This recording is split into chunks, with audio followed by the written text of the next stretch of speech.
Usman season 2 के गुज़िश्ता episode में उस्मान की सरबराही में जरगे में शिरकत करने वाले सरबराहों को कत्ल किया जाता है, जिस पर वो शदीद गम में मुब्तला हैं।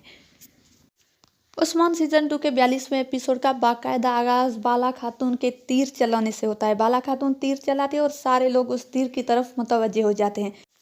बाला खातून कहती है कि हम कबीले के खवातीन हथियार लिए मर्दों के शोना बशोना जंग लड़ने के लिए तैयार बैठे हैं और आप लोग इधर यहाँ पे। ये सुनकर उस्मान के चेहरे पर काफ़ी खुशी आ जाती है और वो मुतमईन नज़र आते हैं। और दूसरी तरफ निकोला सरबराहान को कत्ल करने के बाद जश्न मना रहा है। इतने में उसका दोस्त आता है और तीर मारकर उसके सर से ताज गिराता है, जिस पर वो काफ़ी बरहमी का इजहार। उसके बाद उसका साथी उसे एक और ताज पेश करता है और मुबारकबाद देता है और कहता है कि तुम्हें फ़ौज की सिपह सालारी मुबारक हो। उसके बाद निकोला उसे ताज लेता है और उसे फ़ौजी दस्ते के होने के बारे में सवाल करता है। और दूसरी तरफ बाला खातून को उस्मान अपने मसाइल बता रहे होते हैं।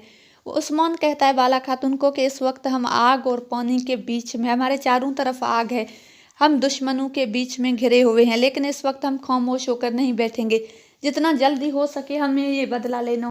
बाला खातून गौर से उस्मान की बातें सुनती है और मुस्कुरा कर कहती है कि मैं खुदा का शुक्र अदा करती हूँ जिसने मुझे एक ऐसे बहादुर की मोहब्बत में मुब्तला किया जो इतने बड़े ख्वाब देखता है। और उस्मान मुस्कुरा कर कहता है कि मैं भी शुक्र अदा करता हूँ कि मैंने भी इस खूबसूरत चेहरे के ख्वाब देखे। इतने में उस्मान का एक साथी भाग कर आता है और निकोला के फौजी दस्ते के आने की खुशखबरी सुनाता है। निकोला का फौजी दस्ता कुस्तुनतुनिया से अनागोल पहुंचने वाला है। ये खबर सुनते ही पूरी फिजा अल्लाह अकबर के नारों से गूंज उठती है। ईमान के जज्बे से सरशार और इंतकाम की आग में जलता हुआ उस्मान उस फौजी दस्ते के साथ क्या करने वाला है, या वो फौजी दस्ता उस्मान के साथ क्या करने वाला है, इसकी पूरी अहवाल उर्दू में सुनने के लिए मेरे आने वाली वीडियो का इंतज़ार करें। शुक्रिया।